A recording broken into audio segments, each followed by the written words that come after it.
Lutong bahay na ulam. Viral at trending na Paris Overload. Ang all-time favorite panghimagas, lahat ng yan ay available sa menu ni Myla Santos.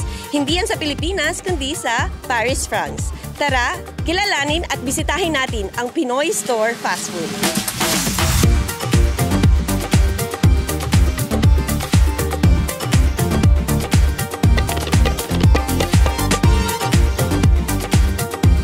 Po si Myla Santos. Nandito po tayo sa Pinoy Store Fast Food Paris. Okay, ano po ang mga lutong ulam natin ngayong araw? Meron po tayong chicken inasal, lechon kawali, meron po tayong baked salmon, yan, meron po tayong pansit gisado, binagongan, sisig, yan, kinilaw, pinakbit, yan, lechon paksiw.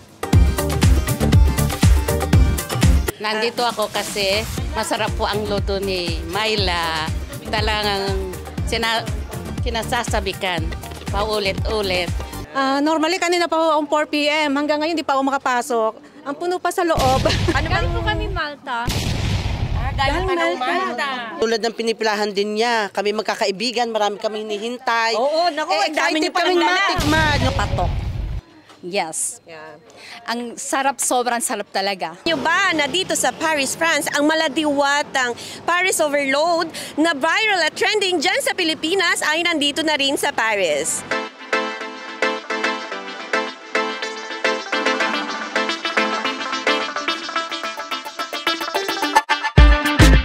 Halagang €13 mo, gagawin natin yang only sabaw, 1 soft drinks, only rice, at Paris Overload. Bibisitahin natin ngayon dito sa Pinoy Store Fast Food.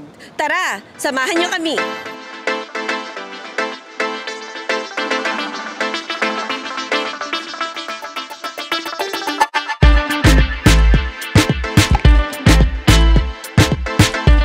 Madam, ano po ba ang pinipilahan natin ngayon? Ang pinipilapahan po natin ngayon ay beef Paris. Normally kanina pa ho ang 4 PM. Hanggang ngayon di pa ako makapasok. Ang puno pa sa loob. Oo, madaming tao. Talagang ngayon kasi ang launching, ang grand launching ng Paris. Oo, gusto ko talaga matikman. Asawa ko nga hinihintay ko para sabay kami kakain.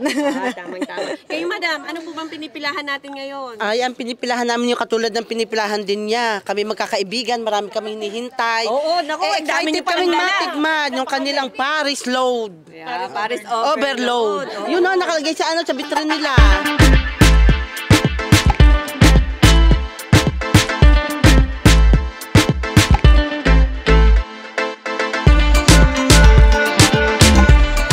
Then, pipila kami para sa makatikman yung Paris ni Myla.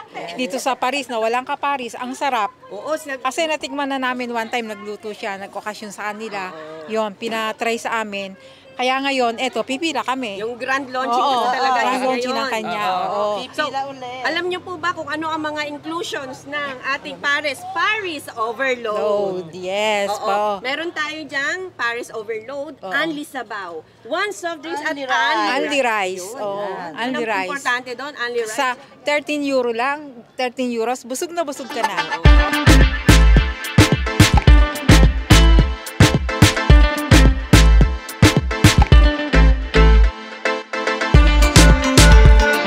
Ang Paris, di ba? About Paris. Oo, kasi viral po yung trending sa Pilipinas. Kaya nga di ba? Ano masasabi nyo sa inyong Paris? Mas masarap. Mas masarap. Because I've been in Philippines 2 weeks ago. Doon din, may Paris din. Pero dito, ang Paris nila kakaiba. At masarap. Paris in Paris. Way back, anong 19 yun? That was 1997. Yung kapatid namin panganay, si Ate Sol, wala pa kaming tindahan. So, nagtitinda kami sa mga simba-simbahan. Ganon. Parang, so 5 kaming babae magkakapatid. Merong isa sa St. Joseph, merong isa sa Excelman, merong isa sa Trocadero. So lahat meron kaming mga assign. So ngayon, pag yung after ng mass, yan, pipikapin kami. Tapos pupunta naman kami sa isang kung saan yung mga Pilipinong nag-gathering sila. Yan, sa may Trocadero or sa Bulon. Naglalako kami, nagtitinda kami. Ito po ba ay mga lutong ulam? Luto ko. Oo, mga luto niya. Mga kakanin, mga pichi-pichi, bochi, ganon. So, yun, doon kami nag-start. Gumagawa kami rin ng tosino longganisa, dinideliver namin sa bahay-bahay. Tsaka mga sakong bigas, nung unang panahon. Po ang naging inspirasyon nyo sa pagtatayo ng negosyo? Magulang namin, si tatay tsaka si nanay. Yun, sila, kasi lagi nilang sinasabi na, kasi mga bata pa kami, minulat na kami sa negosyo sa palengke, sa Pilipinas. So, nung nandito kami, yun nga, nagtrabaho kami, may extra kaming pag-weekend, yung nagluluto kami ng mga kakanin, gumagawa kami tosinong ganisa, itlog na pula, yan. So, extra na lang namin yun. Hanggang sa nagkaroon ng time na magkaroon ng pwesto, yun. So, tuwan-tuwa yung mga magulang namin. Yun. Ang konsepto po ng Pinoy Store Fast Food, para po siyang karinderya na lahat ng magugustuhan mo, ituro mo lang, nakaredy na lahat. At saka mura na, masarap pa. Kaya ng bulsa. Opo.